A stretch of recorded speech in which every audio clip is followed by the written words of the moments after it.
Celui qui a donné la vie à un enfant n'a pas vécu en vain.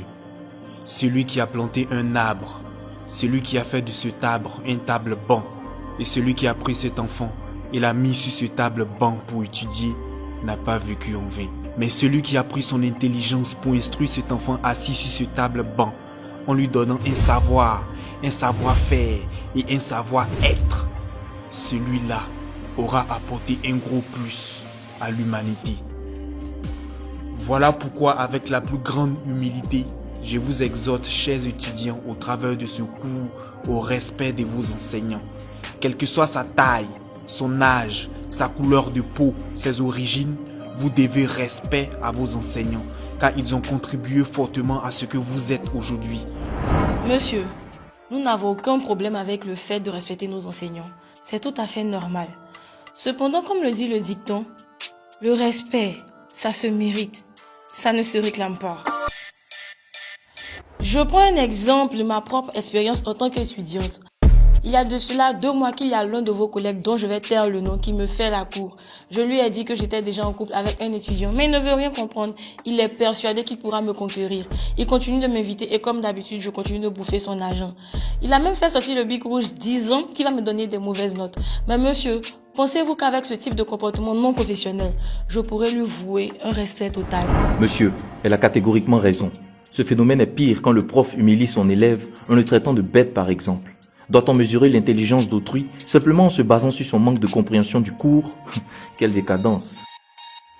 À l'école, on travaille la mémoire, ce qui signifie que tout élève en situation de trouble mnémonique serait considéré comme vaurien. Mais dans la vraie vie, on n'a pas besoin de tout retenir. Il y a Google, donc personnellement, je trouve cela stupide de rabaisser un élève juste parce qu'il a eu 0 en classe. Et ce genre d'élève, après plusieurs frustrations, arrive à se trouver une voie, généralement un métier qui n'a strictement rien à voir avec l'école. Monsieur, mettez-vous à la place de cet élève dont les profs disaient « c'est un bon à rien ce petit ». Ce même petit devient plus tard un chanteur international ou footballeur professionnel ou même un grand influenceur sur les réseaux. Pensez-vous donc à ce stade, il lui incomberait de vouer un respect total à ce genre de prof? Question.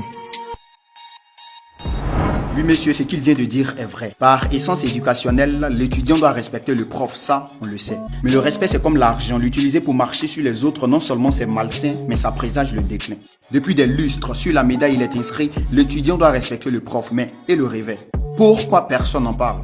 Interroger un étudiant et comme sa réponse semble inappropriée, est-ce que l'humilier? En toute sincérité, monsieur, c'est enseigner. Je vous assure qu'à cette allure, finalement, le respect escompté pour le savoir que vous avez deviendra de la crainte, oui, de la crainte démesurée pour le Death Note que vous détenez. Monsieur, normalement, un enseignant doit refléter la matière qu'il enseigne. Je prends votre exemple. Vous enseignez le changement de mentalité. Maintenant, imaginez-vous que vous fassiez l'inverse de ce que vous nous dites. Croyez-vous que cela va vous crédibiliser?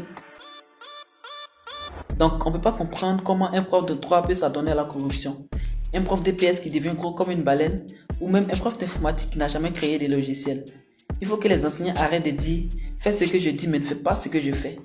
Comme vous l'avez dit au début, l'enseignant transmet non seulement le savoir et le savoir-faire, mais surtout et surtout le savoir-être. Donc, un prof qui me dit que la cigarette est dangereuse pour la santé, mais qui fume un paquet avant de venir donner son cours. Attendez, où est le respect?